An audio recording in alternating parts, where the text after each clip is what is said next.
जय हिंद। भाग 4 से डीपीएसपी हम लोग पढ़ रहे थे, यानी कि इंडियन पॉलिटी हम जो पढ़ रहे हैं इस चैनल पर, उसमें भाग 4 से डीपीएसपी आर्टिकल 36 से आर्टिकल 51 तक हमें पढ़ना है। इससे पहले की क्लास में थोड़ा टेक्निकल इशू हो गया था, जिस कारण 16 मिनट की वो वीडियो बन पाई। आर्टिकल 43 तक हमने उसमें पढ़ा दिया था। आज हमें जो पढ़ना है, आज आर्टिकल 40 से 43 नहीं, सॉरी 39 तक पढ़ चुके थे हम। इससे पिछली वीडियो में हम 39 तक पढ़ चुके थे। आज की क्लास में हम पढ़ने वाले हैं आर्टिकल 40 से। आर्टिकल 40 से आज की क्लास में हम लोग स्टार्ट करेंगे। जिन लोगों ने वो वीडियो नहीं देखी है, हमारे चैनल को सब्सक्राइब करके चैनल पर जाकर के देख सकते हैं, ठीक है ना। और उससे पहले की भी जितनी क्लासेस हमारी पॉलिटी की होती हैं, सारी हमने डाल दी, सारे भाग हमने डाल दी हैं, और आगे भी हम पढ़ते रहेंगे। इंडियन पॉलिटी ही नहीं, जीएस के सभी सब्जेक्ट, जीएस में जितने भी सब्जेक्ट आते हैं सभी को हम अच्छे से पढ़ते रहेंगे। और कल ही की क्लास में हमने जो सुप्रीम कोर्ट की करंट न्यूज है, जिसमें कि चुनाव आयुक्त और मुख्य चुनाव आयुक्त की नियुक्ति के लिए जो थोड़ा बदलाव किया गया है, उसकी भी हमने वीडियो बना दी है, जाकर के आप लोग देख लीजिए, ठीक है ना। जो कि यूपीएससी और यूपीपीएससी की जो तैयारी बच्चे कर रहे हैं, जो खासकर यूपीपीसीएस की जो तैयारी जो बच्चे कर रहे हैं, उनके लिए बहुत ज्यादा इंपॉर्टेंट वो वीडियो होने वाली है, जाकर के उसको देख लीजिए। हमें स्टार्ट करना है आज आर्टिकल 40 ग्राम पंचायत। हम पिछली वीडियो में भी आपको बता चुके हैं, ये नीति निर्देशक तत्व है, डीपीएसपी यानी कि directive principle of state policy है, ठीक है।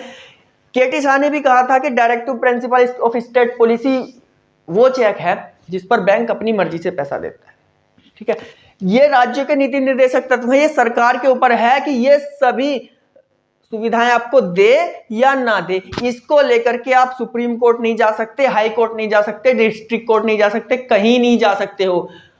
अगर सरकार आपको दे रहा है तो आसानी से उसको ले लो और बैठो अपने घर, ठीक है, अपना दूसरे काम पर ध्यान दो। लेकिन अगर सरकार आपको नहीं दे रही है ना, तो उसको लेकर के कहीं शिकायत करने आप नहीं जा सकते, क्योंकि संविधान साफ साफ आपको मना कर रहा है भाग 4 में। इसीलिए इसको रखा गया है कि राज्य सरकार के ऊपर है, आपको दे या ना दे। आर्टिकल 40 की अगर हम बात करें, इसमें लिखा गया है ग्राम पंचायत। अब आप कहोगे कि सर ग्राम पंचायत तो आर्टिकल 243 क्या में है, इसमें कहां से ले आए हो? उसमें इसका पूरा ब्यौरा दिया गया है। क्योंकि बात क्या हुई थी, जिस समय बात चली ग्राम पंचायतों की कि भाई ग्राम पंचायतें होना चाहिए, तब गांधी जी ने कहा था कि ग्राम पंचायत जरूर होना चाहिए। उस पर अंबेडकर साहब ने कहा था कि ग्राम पंचायत नहीं होना चाहिए। तब गांधी जी ने कहा कि भाई मान लो किसी गांव के लिए 10 लाख रुपया अगर हम भेज रहे हैं, आज के समय में भी किसी गांव के लिए 10 लाख रुपया अगर आता है, तो मान लो बीच में कोई विधायक जी ने ले लिया थोड़ा बहुत, या ग्राम विकास अधिकारी साहब, वो भी अच्छी खासी रिश्वत मांगते हैं आजकल, ठीक है, उन्होंने ले लिया थोड़ा बहुत। उसके बाद ग्राम प्रधान ने भी थोड़ा अपना पेट भर लिया, तो कम से कम 30% पैसा भी अगर बचेगा तो कम से कम वो तो गांव में लगेगा। लेकिन अगर ग्राम पंचायत ही नहीं होगी, गांव का प्रधान ही नहीं होगा, तो जो विधायक जी होते हैं ना, विधायक जी जीतने के बाद किसी गांव में नहीं जाते हैं। हर एक विधानसभा सीट के आधे से ज्यादा गांव ऐसे होते हैं जो कि अपने विधायक को चुनाव के टाइम पर देखते हैं, उसके बाद उन्हें उनके विधायक जी की शक्ल ही देखने को नहीं मिलती है। तो गांवों का विकास कैसे होगा? गांवों के विकास के लिए तो जरूरी है ग्राम पंचायत। इस पर बहुत बहस चली दोनों के बीच, गांधी जी और अंबेडकर साहब। गांधी जी कहते हैं कि ग्राम पंचायत होगा, अंबेडकर साहब कहते हैं ग्राम पंचायत नहीं होगा। आप कैसे करोगे? करके दिखाओ, निर्माता हम हैं। गांधी जी कहते आप निर्माता है कोई बात नहीं, लेकिन हमारी भी जिद है, ये ग्राम पंचायत होगा।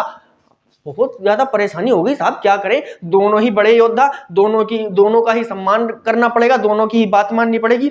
दोनों एक दूसरे से कम नहीं है बिल्कुल भी, ना तो गांधी जी कम है, पूरा सम्मान होगा उनका भी, और ना ही अंबेडकर साहब कम है। ऐसी चीज दे करके गए हैं, संविधान, ऐसा संविधान दे करके गए हैं कि भाई ऊपर बैठे राष्ट्रपति साहब से भी कह दोगे कि आप जो बैठे हो ना, वो हमने वोट दिया था तब बैठे हो, हमारे सांसद साहब ने, हमारे विधायक जी ने आपको वोट दिया तब बैठे हो, ऐसे नहीं बैठे हो वहां पर जाकर के, ठीक है। इस तरह का संविधान हमें दे करके गए हैं।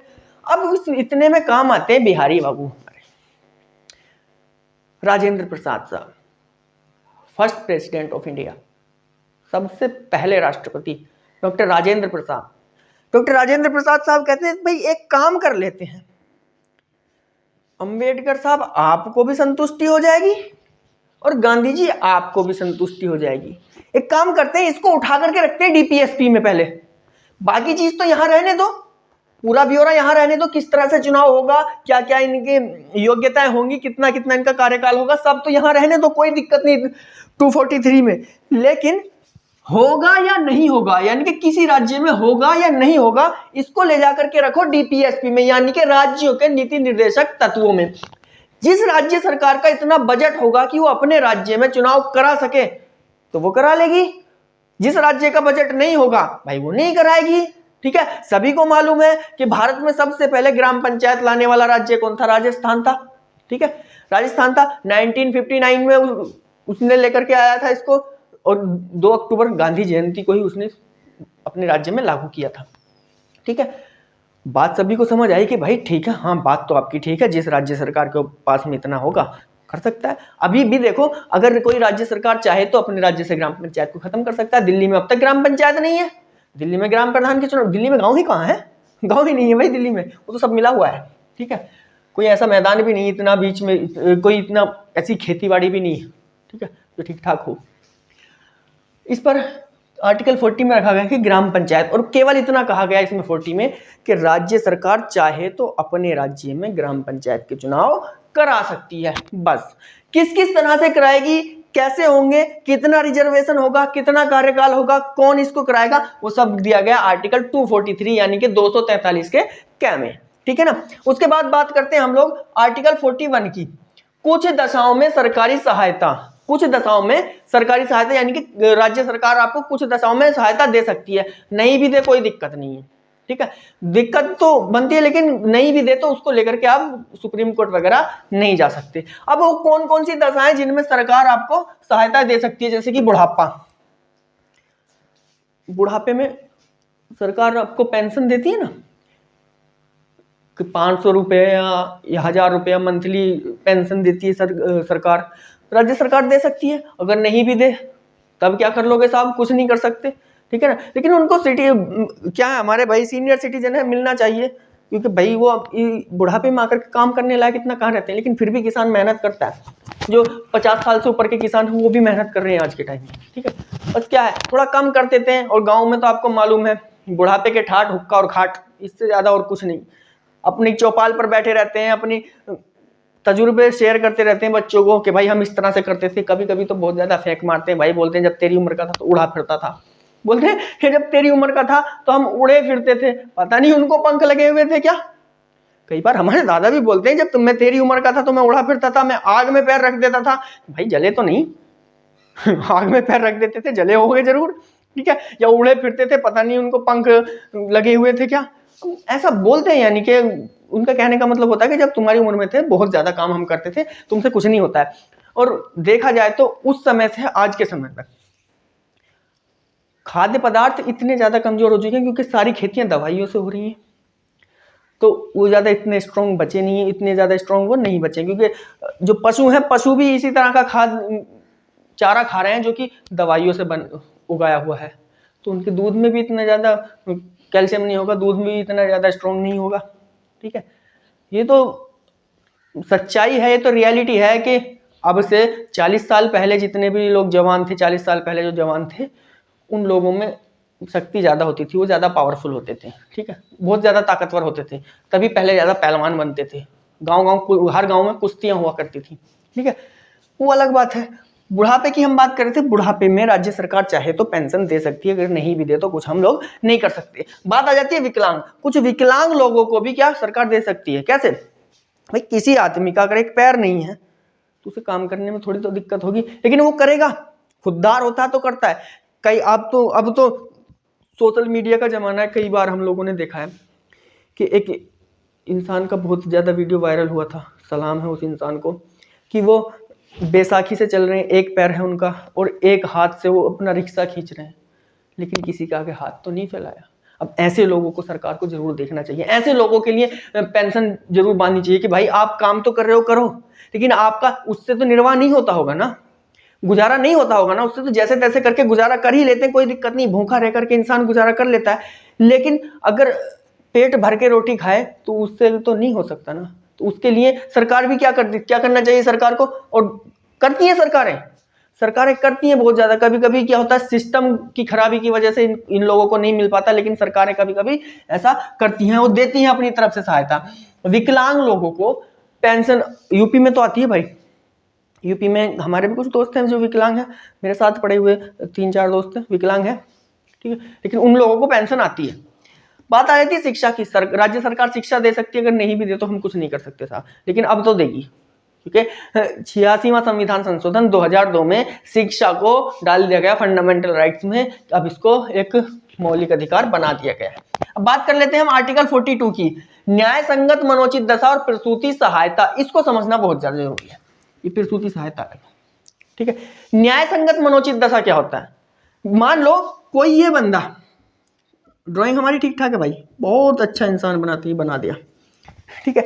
ये बंदा यहाँ पर किसी फील्ड में यानी कि किसी खेत में काम करने के लिए गया है, मजदूर है, मजदूरी करने के लिए गया है, लेकिन पता चलता है कि 4-5 दिन पहले इसको डेंगू हुआ था, इसकी प्लेटलेट्स डाउन हो गई थी, इसके शरीर में इतनी ज्यादा ताकत नहीं है कि ये 50 किलो वजन उठा सके।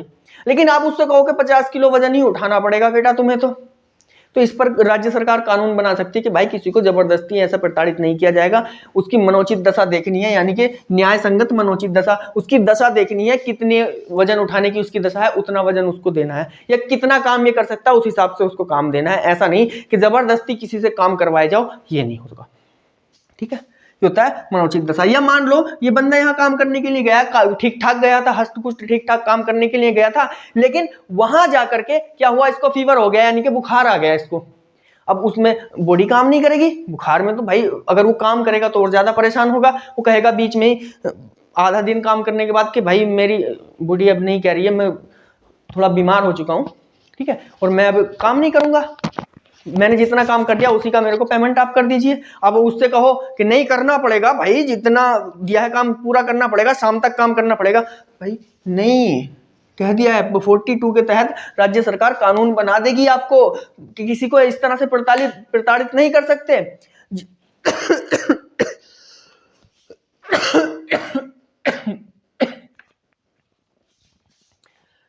जितना उसके बस की इतना काम करवाएंगे उससे। उसके बाद आता है प्रसूति सहायता। प्रसूति सहायता क्या होती है? ये अधिकतर लड़कियों के लिए जाता है। क्यों, किस तरह से प्रसूति सहायता? भाई लड़कियां, मान लो सरकारी कर्मचारी हैं लड़कियां, ठीक है, और हम तो कहते हैं कि ये प्रसूति सहायता को तो हर एक राज्य को लागू कर देना चाहिए। और आप सभी को मालूम है कि हर महीने एक लड़कियों को 3 दिन के लिए एक परेशानी होती है जिसको बोलते हैं पीरियड्स। ये कोई गलत बात नहीं है, अगर ये ना हो तो हम नहीं होंगे दुनिया में, ये होना बहुत ज्यादा जरूरी है। इन 3 दिन में बहुत ज्यादा कष्ट लड़कियों को पहुंचता है, ठीक है, बहुत ज्यादा कष्ट उनको होता है इन 3 दिनों में, ठीक है। तो सरकार को क्या चाहिए कि बोला गया है कि इन 3 दिनों में सरकार उनको हर महीने 3 दिन की छुट्टी दे सकती है, इन 3 दिन की, ठीक है, उसकी कोई सैलरी नहीं कटेगी। और कई राज्यों में दी जाती है और कई राज्यों में अभी तक नहीं दी जाती, ठीक है। उड़ीसा ने सबसे पहले इसको लागू कर दिया था। अब इतने में ये तो हो गई पीरियड्स वाली बात, लेकिन अगर क्या हो कि कोई महिला प्रेग्नेंट हो जाए, ठीक, कोई महिला प्रेग्नेंट हो, अगर वो प्रेग्नेंट होगी तो भाई लास्ट टाइम में आकर के तो काम नहीं होगा ना।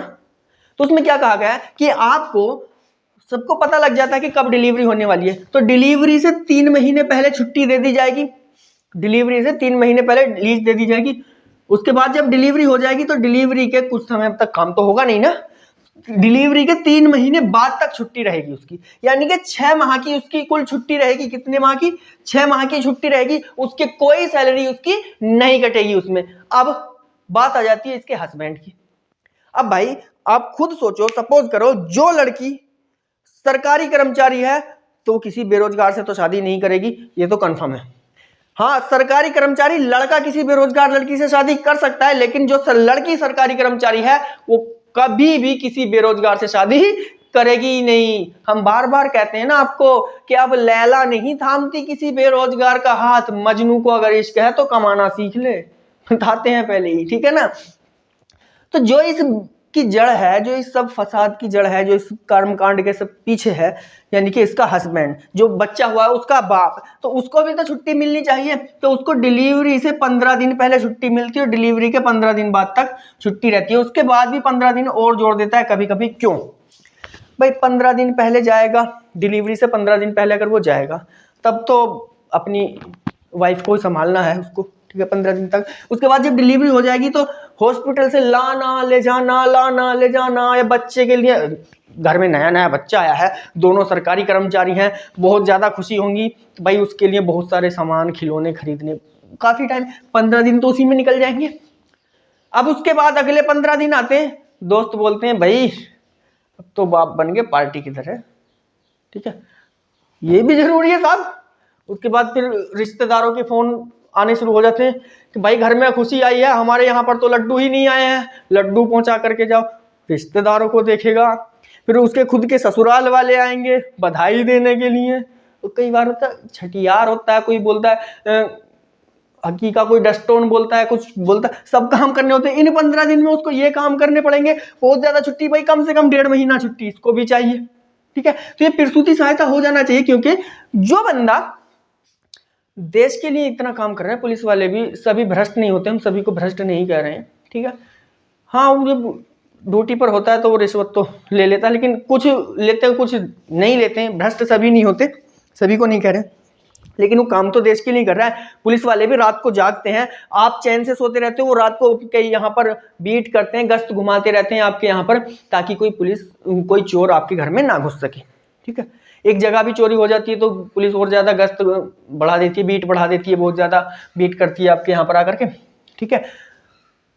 तो उसको भी तो कम से कम खुशी के कुछ पल मिलने चाहिए, अपनी फैमिली के साथ कम से कम कुछ टाइम गुजार सके, ऐसा होना चाहिए ना। तो ये होता है प्रसूति सहायता, यानी कि किसी महिला को चाहे मंथली प्रॉब्लम हो तो उसके लिए 3 दिन की छुट्टी, या अगर डिलीवरी का टाइम हो तो उसके लिए 3 दिन की छुट्टी, या कुछ ऐसा भी होता है कि घर पे कोई बीमार चल रहा है उसके लिए भी छुट्टी, ये सब प्रसूति सहायता में आ जाता है। उसके बाद आता है आर्टिकल 43 में निर्वाह मजदूरी, यानी कि लिविंग वेजेस, ऐसी मजदूरी जो कि जिससे कि उसका निर्वाह हो सके। यानी कि अगर आप किसी को मजदूरी के लिए घर पर लेकर के जा रहे हो तो कम से कम उसे इतनी तो मजदूरी दो जिससे कि उसका निर्वाह हो सके। अब इसमें क्यों रखा गया साहब, इसमें इसलिए रखा गया कि भाई जो कुछ लोग ऐसे होते हैं कि काम करा लेते हैं, पैसा भी नहीं देते। इस पर सरकार क्या कर सकती है, कानून बना सकती है। इसके तहत राज्य सरकार इसके तहत कानून बना सकती है कि भाई आप राज्य में अगर किसी से भी, जैसे कि यूपी में इस समय 450-500 रुपये मजदूरी चल रही है, ठीक है, कि भाई यूपी में अगर आप किसी से भी काम कराओगे तो पूरा दिन की जो उसकी मजदूरी होगी 400, 450 या 500 रुपये, इतने रुपए कम से कम आप उसको देंगे, इससे कम आप नहीं दे सकते। इसके लिए सरकार क्या कर सकती है, कानून बना सकती है, वो सरकार से मदद मांग सकता है। अगर उसके साथ ऐसा होगा कि उसको कोई पैसा नहीं दिया जाएगा तो सरकार से मदद जा करके मांग सकता है, ठीक है। उसको बोलते हैं निर्वाह मजदूरी। क्या कभी ऐसा हो किसी को काम कराने के लिए लाए, पूरा दिन उससे काम कराया, 50 रुपए दे दो उसे, कहेगा तेरी बेकारी करने के लिए बैठे यहाँ पर, भड़क जाएगा, ठीक है। वो भड़क जाएगा, भाई तेरी बेकारी करने के लिए थोड़ा ही ना बैठे, पूरा दिन काम कराया, हमें 50 रुपए थमा रहे हो, पागल हो गए हो। अबे तुम्हें पता है 160-170 रुपए में तो सरसों का तेल मिल रहा है इस समय, जिससे घर में सब्जी बनती है। फिर सब्जी कहाँ से खरीदेंगे, चावल कहाँ से खरीदेंगे, आटा कहाँ से खरीदेंगे, क्या खाएंगे, क्या पिएंगे हम लोग, ठीक है। तो ऐसा नहीं होना चाहिए ना, तो वो होगा निर्वाह मजदूरी। इस पर सरकार कानून बना सकती है, ठीक है ना, केंद्र राज्य सरकार। अब आता है 43 क्या, अब क्या आ गया है तो आप समझ सकते हो कि भाई ये बाद में जोड़ा गया होगा। अगर का आ गया है तो समझ सकते हो कि ये बाद में जोड़ा गया होगा। अभी क्या इसमें कहा गया, कामगारों की भागीदारी। अब कामगारों की भागीदारी का क्या मतलब, कोई उद्योग धंधा खुल रहा है तो उस पर राज्य सरकार उससे कह सकती है कि इसमें कामगार आओगे, आप लोगों को क्या दोगे, रोजगार दोगे, लोगों को बुला बुलाकर उनसे काम कराओगे और उनको मजदूरी उनकी दोगे। ये होता है कामगारों की भागीदारी, यानी कि उद्योग धंधों के संबंध में कर्मकारों के भाग लेने के लिए कदम उठाना, ठीक है। कर्मकार जो होते हैं काम करने वाले जो मजदूर लोग होते हैं उनके लिए कदम उठाना, यानी कि वो भाग ले सकते हैं, आकर के काम कर सकते हैं। हम ऐसा कदम उठा रहे हैं, एक सरकार ऐसा कर सकती है। ख में आता सहकारी समिति, यानी कि कोऑपरेटिव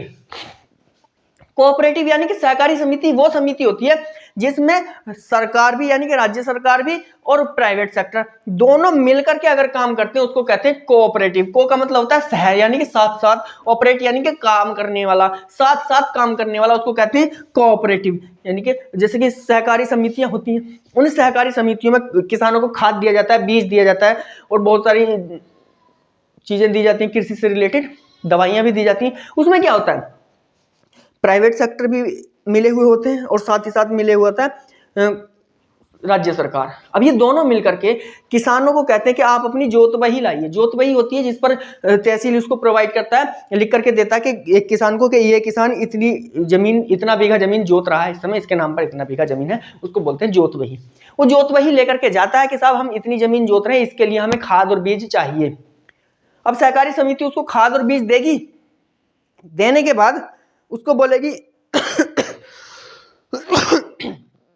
कि अगर आपके पास पैसा नहीं है तो आप एक काम करिए, इसको ले जाइए, खाद बीज आप अपना टाइम से लेकर के जाइए, बीज अपना खेती में टाइम से बोइए।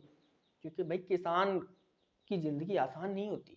हम आपको बताएं, आपकी थाली तक रोटी पहुंचाने के लिए कितनी कड़ी धूप में मेहनत करनी पड़ती, कितने दिन तक मेहनत करनी पड़ती है, आप नहीं समझ पाएंगे।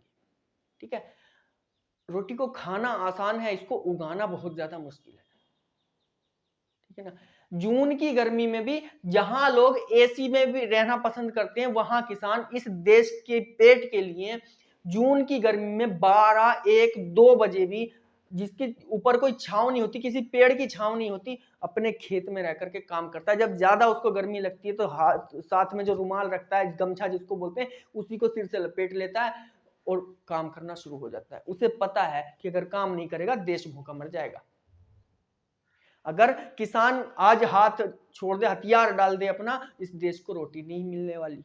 ठीक है, तो सलाम करना चाहिए किसान को। तो सबसे पहले तो सहकारी समिति बोलता है कि आप अपना खाद बीज लेकर के जाइए, जब आपका गन्ने का पेमेंट आ जाएगा या आप अपनी कोई भी फसल बेचोगे उसका पेमेंट आपके खाते में आ जाएगा, तब हम उससे काट लेंगे। ये होती है सहकारी समिति, और ये होना चाहिए, हर एक राज्य में होना चाहिए। किसान को तो भाई साथ सभी को देना चाहिए किसान का। तो पहले आप लोग इसका स्क्रीनशॉट ले लीजिए, उसके बाद आगे बढ़ते हैं।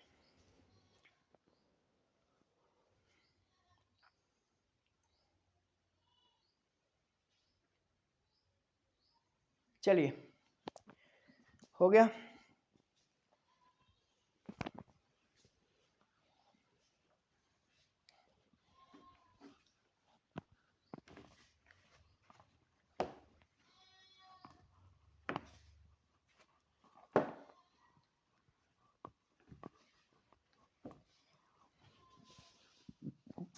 अब आता है आर्टिकल 44।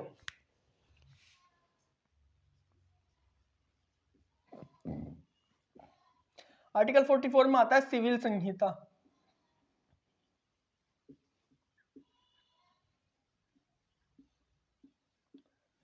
यूनिफॉर्म सिविल कोड, जिसको बोलते हैं यूनिफॉर्म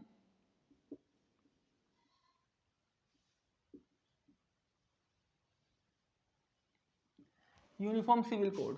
यूनिफॉर्म सिविल कोड क्या होता है? जिसकी आचार संहिता होता है। आचार संहिता में क्या होता है कि भाई कहीं भी किसी राज्य में अगर चुनाव है तो आपको लिए सभी जगह एक ही नियम है कि आप 48 घंटे पहले अपना प्रचार रोक दोगे, कोई प्रचार नहीं कर सकते। इधर उधर जो 4-5 लड़के खड़े रहते हैं उन पर आकर के लाठी बांध सकती है पुलिस। ठीक है, ऐसा आप नहीं कर सकते, कहीं भी ग्रुप नहीं बना सकते, होता आचार संहिता। ठीक है ना, धारा 144 जब लागू होता है। ठीक है ना, धारा 144। ठीक है, उसके बाद इसमें सिविल संहिता में क्या आता है? देखो भाई, जैसे कि विवाह है, क्या विवाह, अब सरकारें काम कर रही हैं कि हम बहुत जल्दी क्या लेकर के आए, सिविल संहिता लेकर के आए, आना जरूरी है। कैसे? विवाह के संबंध में मान लो हिंदुओं में एक शादी कर ली, कभी कभी 2 भी लेकर के बैठ जाते हैं, दूसरी वाली को परेशान करते हैं। मुस्लिमों में तो कहते हैं कि भाई हमारा तो हदीसी काम है, हम तो 6 कर सकते हैं। अरे भाई 6 कब करोगे, जब पहली वाली को तो इजाजत लो, पहली वाली तो आपकी ठीक रहनी चाहिए, उसे परेशान कर रहे हो, दूसरी ला करके अपने घर में बैठा दी, उसको भी परेशान करोगे, आपकी तो आदत है परेशान करने की। ठीक है, तो ऐसा नहीं कर सकते, इसके लिए भी सरकारें क्या काम कर रही है, सिविल संहिता ला रही है। उसके बाद मान लो विवाह हुआ है तो तलाक भी होगा, क्या तलाक को लेकर के भी काम। और ये जो होता है ना, इसके लिए तलाक के लिए एक वीडियो हम बना देंगे। ठीक है, बार बार आपको बताते रहे, जो तलाक पर बैन लगाया वो तलाक बिद्दत खत्म हुआ है, बाकी तलाक चल रहा है, क्योंकि तलाक का रहना भी बहुत ज्यादा जरूरी था। लोग अभी बहुत ज्यादा गुमराह है कि तलाक बिल्कुल खत्म कर दिया, बिल्कुल खत्म नहीं किया है। तलाक बिद्दत को खत्म किया गया है, तलाक हसन और तलाक अहसन अभी भी है। ठीक है, कभी कोई सोचे कि तलाक हसन और तलाक हसन खत्म किए गए, नहीं, तलाक बिद्दत खत्म किया गया। क्यों? क्योंकि ऐसे भी खच्चर लड़के हैं, कितनी भी अच्छी लड़की के साथ उनकी शादी कर दो, वो नहीं रह सकती। और ऐसी ऐसी भी खचरी लड़कियां हैं, कितने भी अच्छे लड़के के साथ शादी कर दो वो नहीं रह सकती, तो तलाक का रहना भी जरूरी था। ठीक है, उसके बाद आता है हमारा गोद लेना। गोद लेना, किसी को गोद लेना चाहो तो गोद कैसे लेंगे भाई? ऐसा नहीं है कि किसी को भी गोद ले लोगे, जो गोद, जिसको गोद लिया जा रहा है वो आपसे 21 साल छोटा होना चाहिए, यानी कि जिसको आप गोद ले रहे हो आप उससे 21 साल बड़े हो, वो आपसे 21 साल छोटा हो। ठीक है, 21 साल कम से कम आपसे छोटा होना चाहिए। अब ऐसा थोड़ा ही ना आपकी उम्र है 25 साल, 24 साल की लड़की को आप गोद ले रहे हो, गोद लोगे आप? ठीक है, गोद ही लोगे फिर उसको। ठीक है, आर्टिकल 4 नंबर पर आता है इसमें वसीयत। क्या वसीयत? यानी कि नॉमिनी उत्तराधिकारी लोग चुन के जाते हैं कि मेरे बाद मेरी प्रॉपर्टी का मालिक ये बनेगा, हमने इसको वसीयत कर दी, इसको बोलते हैं वसीयत। तो आर्टिकल 44। आर्टिकल 45 में देख लीजिए, अभी पढ़ा देते हैं इसको भी। आर्टिकल 45 में आता है 6 से 14 साल के बच्चों की शिक्षा, बच्चों की शिक्षा, 6 से 14 साल के बच्चों की शिक्षा के बारे में क्या कहा गया। ठीक है, अब इसको खत्म करके क्या कहां पहुंचा दिया? खत्म तो नहीं किया गया, यहां पर भी है, कोई राज्य सरकार अपनी तरफ से देना चाहे शिक्षा तो दे सकती है। ठीक है, लेकिन अब तो देना ही पड़ेगा। क्यों? क्योंकि 86वां संविधान संशोधन 2002 में इसको कहां पहुंचा दिया गया? 86वां के 2002 में 21 कै में पहुंचा दिया। कहां 21 कै में? इसको फंडामेंटल राइट्स बना दिया। FR लिख देता हूं यहाँ पर, फंडामेंटल राइट्स बना दिया गया है किसको? अब शिक्षा के अधिकार को। ठीक है, चलिए इसका आप लोग स्क्रीनशॉट ले लीजिए।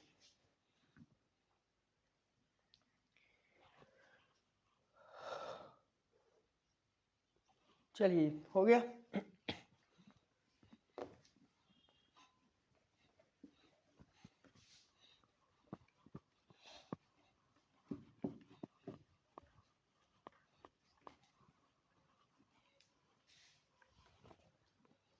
अब आता है आर्टिकल 46।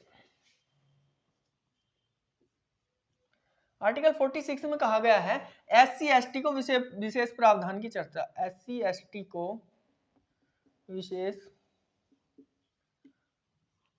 प्रावधान की चर्चा। देखिए, SC/ST को विशेष प्रावधान की चर्चा वैसे तो लिखी हुई है अनुसूची 5 में। ठीक है, अनुसूची 5 में SC/ST को जो विशेष प्रावधान दिया था उसकी चर्चा की गई है अनुसूची 5 में, लेकिन यहां पर DPSP में इसलिए डाला गया कि कोई राज्य अगर अपने राज्य के SC/ST वाले लोग हैं उनके लिए कुछ खास अलग से करना चाहे तो वो कर सकता है। उसको आर्टिकल 46 दे दिया गया है कि आप SC/ST को किस किस तरह से अपनी तरफ से भी कुछ दे सकते हो। जैसे कि ग्राम पंचायत के चुनाव होते हैं, गांवों में ग्राम पंचायत के चुनाव होते हैं, उसमें सीटें रिजर्व कर दी जाती हैं कि भाई SC/ST के इतने, OBC के इतने, जनरल के इतने, ये सभी रिजर्व कर दी जाती है। मान लो सीट SC में आ जाती है तो और कोई चुनाव नहीं लड़ सकता, SC वाले चुनाव लड़ेंगे। ST में आ जाएगी तो ST वाले ही चुनाव लड़ेंगे। ठीक है, OBC में आ जाएगी तो जो जो लोग OBC में आएंगे वही चुनाव लड़ेंगे। जनरल में आ जाएगी तो सभी चुनाव लड़ लेंगे, किसी को कोई दिक्कत नहीं, कोई भी चुनाव लड़ सकता है, वो तो जनरल है, सामान्य है। ठीक है, जो अनरिजर्व होते हैं वो भी चुनाव लड़ते हैं, जो अनरिजर्व यानी कि जो रिजर्व में होते हैं वो भी चुनाव लड़ते हैं, सभी चुनाव लड़ते हैं जनरल में, तो सभी हाथ आजमा लेते हैं। ठीक है, तो बात हो रही थी किसकी? आर्टिकल 46 की। अब इससे आगे के जो हमारे आर्टिकल्स हैं, ठीक है, 47 है, 48 है, 49 है, 50, 51, इनके बारे में चर्चा हम करेंगे कल। ठीक है, आज के लिए केवल इतना ही। आप वीडियो को देखते रहिए, दोस्तों में शेयर करते रहिए, चैनल को सब्सक्राइब करते रहिए। ठीक है, थैंक यू क्लास।